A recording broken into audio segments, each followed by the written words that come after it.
ব্যবসা করো, আর না হলে শিক্ষার্থীদের মতো ট্রিট করো। মেঘমল্লার বসু বর্তমান সময়ে অন্যতম আলোচিত নাম। ঢাকা রেসিডেন্সিয়াল মডেল কলেজ থেকে 2013 সালে মাধ্যমিক ও 2015 সালে উচ্চ মাধ্যমিক পড়েছেন। বর্তমানে ঢাকা বিশ্ববিদ্যালয়ের সামাজিক বিজ্ঞান অনুষদের অন্তর্গত শান্তি ও সংঘর্ষ অধ্যয়ন বিভাগে অধ্যয়নরত। তিনি ধর্মবিশ্বাসে একজন ডেইস্ট মানে একেশ্বরবাদী বলে দাবি করেন, আর রাজনৈতিক বিশ্বাসে উদারপন্থী বামপন্থী। গ্রুপ অব ডিবেটার্স নামে একটি সংগঠনের হয়ে বিতর্ক করেন। ছাত্র ইউনিয়ন নামক সংগঠনটির সাথে রাজনৈতিকভাবে সম্পৃক্ত। মেঘের বাবা ছিলেন একটি জাতীয় পত্রিকার উপসম্পাদক প্রয়াত অরুণ বসু।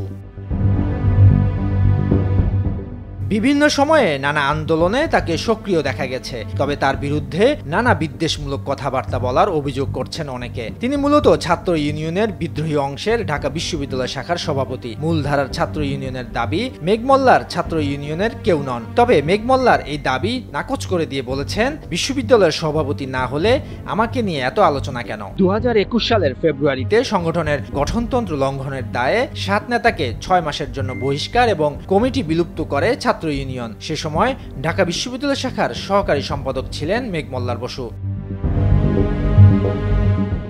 তার বিরুদ্ধে সবচেয়ে গুরুতর অভিযোগ ওঠে গত 17 জানুয়ারি নিজের ফেসবুক অ্যাকাউন্টে the only option is red terror শীর্ষক ইংরেজিতে একটি স্ট্যাটাস দেন। লাল সন্ত্রাসী একমাত্র পথ বা উপায় বলে মন্তব্য করেছিলেন মেঘমল্লার। তিনি মনে করেন জনগণের সুরক্ষায় প্রতিরোধমূলক সহিংসতা সংগঠিত করতে হবে। মেঘমল্লার আরও বলেন, পাবলিক ডেমনস্ট্রেশন করা বন্ধ করো, কমিটির কার্যক্রম প্রকাশ্যে প্রচার করা বন্ধ করো। আমরা যদি সতর্ক না হই তাহলে নিশ্চিহ্ন হয়ে যাব, দাঁত আর নখ বেরিয়ে আসবে। এবার এটি গোপনে নিয়ে যাও কমরেড।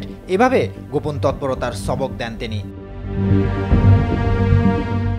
সেদিন রাত 12:15টার দিকে তাকে গ্রেপ্তারের দাবিতে বিশ্ববিদ্যালয়ের হলপাড়া থেকে বিক্ষোভ মিছিল নিয়ে রাজু ভাস্কর্যের পাদদেশে সমাবেশ করে সাধারণ শিক্ষার্থীরা। তাকে জোরালো দাবি ওঠে তাকে গ্রেপ্তারের। অভ্যুত্থান পরবর্তী বিভিন্ন সময় ক্যাম্পাসে নানা কর্মসূচি বাস্তবায়নে ইসলামী ছাত্র শিবিরের সঙ্গেও বৈঠক করেন তিনি। সে সময় মূলধারার ছাত্র ইউনিয়ন ও বাসদের একাংশের ছাত্র সংগঠন সমাজতান্ত্রিক ছাত্র ফ্রন্ট না থাকলেও অন্য সব বাম সংগঠনের সঙ্গে বাসদের আরেক অংশের ছাত্র সংগঠন ছাত্র ফ্রন্ট মার্ক্সবাদী ও মেঘমল্লারের ছাত্র ইউনিয়নও ছিল।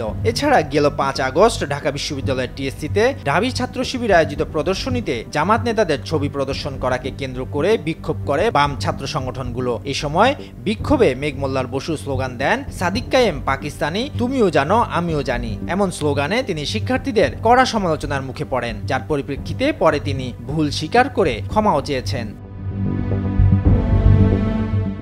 সম্প্রতি ডাকসু নির্বাচনের তফসিল ঘোষণা করা হয়। নির্বাচনে যোগ্য প্রার্থীদের চূড়ান্ত ভোটার তালিকা প্রকাশ করা হয়েছে। সে তালিকায় মেঘমল্লার বসুর নামও দেখতে পান শিক্ষার্থীরা। ব্যাস এরপরই শুরু হয় হাস্যরস এবং নানা আলোচনা সমালোচনা। 10 বছরেও কেন মেঘমল্লার বসু অনার্স শেষ করতে পারেননি, শিক্ষার্থীদের মনে ওঠে সেই প্রশ্ন। এ নিয়ে বিশ্ববিদ্যালয়ের শিক্ষার্থীদের সবচেয়ে বড় প্ল্যাটফর্ম ঢাকা বিশ্ববিদ্যালয় কেন্দ্রীয় ছাত্র সংসদে সাব্বির সিফাত নামে এক শিক্ষার্থী ব্যঙ্গাত্মকভাবে লেখেন, আমার অনার্স মাস্টার্স 4 বছর আগে শেষ, কিন্তু আমার স্কুল কলেজ ও ভার্সিটির সহপাঠী এখনো অনার্সই শেষ করতে পারেনি। হায় ডাকসু, হায় ছাত্র রাজনীতি। এভাবে ফেলটু আর বৃদ্ধদের দিয়ে ছাত্র রাজনীতির সোজা সাপটা উদ্দেশ্য হলো শিক্ষাঙ্গনের পরিবেশ নষ্ট করা।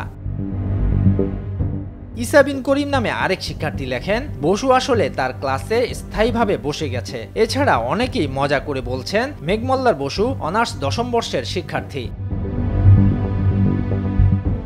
তবে বিষয়টি নিয়ে মেঘমল্লার জানিয়েছেন, পরপর 3টি রি-অ্যাড অর্থাৎ পুনরায় অ্যাডমিশন নেয়ার কারণে অনার্স শেষ করতে 7 বছর লেগেছে। 8ম সেমিস্টারে মাননের জন্য 3টি পরীক্ষা ক্লিয়ার না হওয়ায় এমন জটিলতা বলে দাবি করেন বামপন্থী ছাত্র সংগঠনটির এ নেতা। শরীয়তুল্লাহ, বৈশাখী সংবাদ।